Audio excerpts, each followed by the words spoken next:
पुरानी कहावत है, हमें तो अपनों ने लूटा, गैरों में कहां दम था। अमेरिकी राष्ट्रपति डोनाल्ड ट्रंप के संदर्भ में ये बात पूरी तरीके से फिट बैठती हुई नजर आ रही है।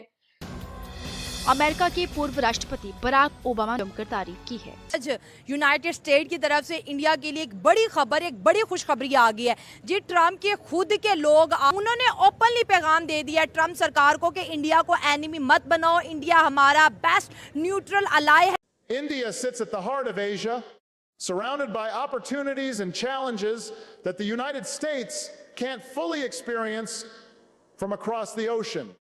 That means when India speaks up about regional security, trade routes, or the rules of technology and energy, it speaks with the authority of one who lives in the neighborhood. 3 महीने पड़े हुए हैं, तो ट्रंप से बहुत कुछ चाहिए, और जैसे ही ट्रंप जाएगा तो शायद बहुत सारी चीजें चेंज हो जाएं। अब वो कह रहे हैं कि इंडिया इज इसेंशियल और क्रिटिकल पार्टनर है सप्लाई चेन में, क्योंकि सारी की सारी जो डेमोक्रेटिक दौर में जो सप्लाई चेन थी उसको कन्वर्ट किया गया था इंडिया में। अब दोस्तों, जैसा कि आप सभी ने देखा कि कैसे बराक ओबामा जो है वो भारत के सपोर्ट में है। उनसे जब इंटरव्यू में क्वेश्चन किया गया अमेरिका जो है वो भारत से पंगा ले रहा है, क्या ये सही चीज़ है, तो उन्होंने साफ तौर पे कहा कि भारत जो है वो अलग पहुंची हुई चीज़ है, भारत किसी के ऊपर डिपेंड नहीं है। भारत उनका बेसिकली कहना था, और उन्होंने साफ कहा कि भारत जो है वो यूएसए के ऊपर डिपेंड नहीं है। भारत के पास बहुत से दोस्त हैं, बहुत से लोग हैं, यूरोप है, ब्रिटेन है, चाइना है, तो इनका कहना है कि भारत के पूरे पूरे सपोर्ट में है। और इससे जो है डोनाल्ड ट्रंप के मुंह पर एक कड़ा तमाचा पड़ा है, और उन्होंने कहा साफ तौर पे कि जो डेड इकोनॉमी बोलने वाले लोग हैं उन्होंने खुद ही अपने पैरों पे कुल्हाड़ी मार ली है भारत से पंगा लेकर के, क्योंकि भारत जो है वो अलग लेवल पे एक पहुंची हुई चीज़ है जो कि यूएसए कभी नहीं बन पाया है, ना बन पाएगा। Nations with dreams as big as the world itself. Now, folks might be asking, why is India standing up to the United States? Why now? Why here? Well, the answer isn't about hostility or rivalry for rivalry's sake. It's about maturity. It's about a nation that has grown in confidence, in capability, and in conviction. For decades, India's economic rise has been steady and determined. You have a problem buying oil from India, oil or refined products, don't buy it. Nobody forced you to buy it. But Europe buys, America buys. So you don't like it, don't buy it. Pakistan के साथ अच्छे तल्लुकात बनाने पड़े और India के ऊपर pressure डालना पड़ा कि वो रशिया के ऊपर प्रेशर डालें उनसे, और उनकी करेंसी, उनकी गोल्ड अपनी तरफ खींच ले। जैसे चाइना और इंडिया के दरमियान रीसेट हो रहा है ना, जो मैं समझता हूँ जैसे चाइना और इंडिया के दरमियान रीसेट हो रहा है, इसी तरह रशिया और इंडिया के दरमियान जो ताल्लुकात हैं, मैं इंडियन समझते हैं कि हमें कॉम्प्रोमाइज़ नहीं करना चाहिए। एक साइड पे उसने चाइना के साथ टैरिफ वॉर स्टार्ट कर रखी हुई है, दूसरी तरफ उसने इंडिया पे इतने ज़्यादा टैरिफ्स लगा दिए। तो इस बात की समझ नहीं आई कि वो फंस गया है एक ऐसी सिचुएशन में जहाँ को वो ना इधर का रहा ना उधर का रहा। डोनाल्ड ट्रंप के लिए यूक्रेन की सीज फायर या यूक्रेन पीस बहुत अहम है। उसका जेन्युइनली ये ख्याल है कि बाकी चीज़ें तो अपनी जगह पे, मगर अगर ये हो गया तो उसको नोबेल प्राइज मिल सकता है। अब वो ऑब्सेस्ड है to get the Nobel prize. पाकिस्तानियों ने समझ ली बात, उन्होंने मोर डिस्काउंट। अगर टैरिफ्स आप इस वजह से लगा रहे हो कि आपकी इकोनॉमी सिर्फ बढ़ रहा है और दूसरी कंट्रीज कुछ ना कहें, उधर पॉवर्टी और बढ़ जाए, ह्यूमन डेवलपमेंट इंडेक्स और ड्रॉप हो जाए एंड सो ऑन, तो इसलिए अब India doesn't know where to go, क्योंकि इंडिया ने तो अपनी आज़ादी और इंडिपेंडेंट थॉट की सारा एजेंडा बनाया हुआ है, और डोनाल्ड ट्रंप ने जो तजावीज़ और रेसिप्रोकल टैरिफ्स वो भी बात मान ली। कोई फर्क नहीं पड़ता, छोटी मोटी बात, अभी तो चले ना आगे। तो डोनाल्ड ट्रंप को तो उन्होंने जीत लिया मास्टर स्ट्रोक, जिसकी वजह से फिर आर्मी चीफ की मीटिंग भी हो गई, और उसके बाद एक मीटिंग ट्रंप से हो गई और दूसरी मीटिंग उनके टॉप नए जनरल्स जो कि अब टेक चार्ज कर रहे हैं वहां, तो उनके साथ भी हो गई।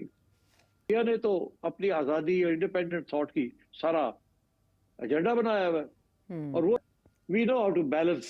पहले हमने अमेरिका के साथ भी बैलेंसिंग एक्ट किया है over Afghanistan, over nuclear programme वगैरह वगैरह, और अब हम balancing act over China, Russia सब कुछ कर रहे हैं। तो आई थिंक हम तो एक्सपर्ट्स हैं how to do the balancing act. India ने कभी बैलेंसिंग की नहीं, तो अब इंडिया को भी समझ आ रही है कि बैलेंसिंग करने की जरूरत पड़ गई है। वहाँ डोमेस्टिक ओपिनियन इतना खतरनाक हो गया है डोनाल्ड ट्रंप के खिलाफ और उनकी नेशनलिज्म उभर गई है, तो उसने फिर सोचा कि यार और कुछ नहीं तो मैं अपने लिए कोई लेवरेज क्रिएट करूं, तो वो उठ के जनाब उन्होंने जाके जैसे चाइना और इंडिया के दरमियान रीसेट हो रहा है ना, जो मैं समझता हूँ जैसे चाइना और इंडिया के दरमियान रीसेट हो रहा है, इसी तरह रशिया और इंडिया के दरमियान जो ताल्लुकात हैं इंडियन ऑन इंडिया जो है वो चेंज होती जा रही है बड़ी तेज़ी से। और वो इंडिया के जो ग्रेट पावर एम्बिशंस हैं उनको वो they are all ready to shatter those ambitions. Indian समझते हैं कि नहीं, हम अमेरिका की बजाय हम कहीं और चले जाएंगे। सो ये जो कन्वर्सेशन इंडिया और उसकी है, ठीक है, वो इंडिया और रशिया की, ये मुझे लगता है एक आप देखें कुछ चीज़ें आप थोड़ा समझने की that the United States can't fully experience from across the ocean. That means when India speaks up about regional security, trade routes, or the rules of technology and energy, it speaks with the authority of one who lives in the neighborhood. But let's be clear, standing up doesn't mean walking away. It means engaging on equal terms. It means saying, we respect you, but we will chart our own course. If Obama did this, the right would be saying, this is... India's growing economic strength and self-reliance in 2025 are not sudden phenomena. They are the result of decades of calculated policy, societal transformation, and resilience in the face of global pressures. To understand why this economic rise has translated into greater independence from the United States, it's necessary to look at how India's economic journey has evolved. Agricultural exports to African markets have lessened the risk of economic dependency on any single country. Rana कैसर साहब, आपकी जानिब आऊंगी। कहा जा रहा है कि ये जो अनप्रिडिक्टेबल हैं और कोई अंदाजा नहीं लगाया जा सकता, लेकिन तगड़ा मुकाबला है, दोनों ही लफ्जी गोलाबारी भी एक दूसरे पर कर रहे हैं। आपको क्या लगता है इनका जो मोदी साहब आपको खड़े रहना चाहिए, डट के खड़े रहना चाहिए। फर्स्ट टाइम मैंने देखा है कोई एशिया में कोई एक ऐसा कंट्री जो अमेरिका के अगेंस्ट खड़ा हो रहा है कि अमेरिका कौन होता है हमारे ऊपर सेंक्शन लगाने वाला। ठीक हो गया, तो इसी से आप देखिए इंडिया कोई एक छोटा कंट्री नहीं है, आप गूगल सारा वहाँ से हैंडल कर रहे हैं। जैसा कि आप सभी को खबर पता चल ही गई है, आपने क्लिप्स में देखी किस तरह से बराक ओबामा जो हैं उन्होंने भारत का फुली सपोर्ट किया। और अमेरिका के कई ऐसे लोग हैं, कई ऐसे प्रेसिडेंट्स हैं, मिनिस्टर्स हैं, यहाँ तक कि नेटो वाले भी जो हैं वो अमेरिका के डोनाल्ड ट्रंप को समझा रहे हैं कि भाई अपने पैरों पे कुल्हाड़ी मत मारो। यहाँ तक कि बराक ओबामा ने ये तक कह दिया कि डोनाल्ड ट्रंप की जो बुद्धि है वो थोड़ी ख़राब हो चुकी है। अब लोगों का कहना है इस पे वहाँ पे कि पाकिस्तान के आसिम मुनीर के साथ बैठ के लग रहा है डोनाल्ड ट्रंप का दिमाग जो है वो भी ख़राब होता चला जा रहा है। लग रहा है इसको भी पागल खाने जाने की ज़रूरत पड़ेगी अब आगे आने वाले टाइम में। जिस तरह से डोनाल्ड ट्रंप जो है नए नए डिसीजन ऐसे भारत के खिलाफ ले रहे, लग ही नहीं रहा था कुछ समय पहले भारत और अमेरिका के जो रिश्ते हैं वो दोस्ती वाले थे।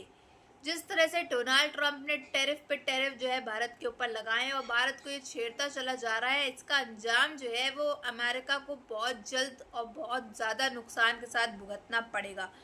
क्योंकि भारत के साथ जिस देश ने भी, जिस मुल्क ने भी आज तक पंगा लिया है, उसका जो हश्र हुआ है वो आप सबके सामने है। भारत जो है वो उस देश को, उस मुल्क को फिर छोड़ता नहीं है, चाहे उसके सामने उसका जितना ही करीबी दोस्त क्यों ना खड़ा हो। ये बात तो तय है कि नरेंद्र मोदी जी जो है वो अमेरिका से अब बदले लेने की शुरुआत जो है वो कर चुके हैं।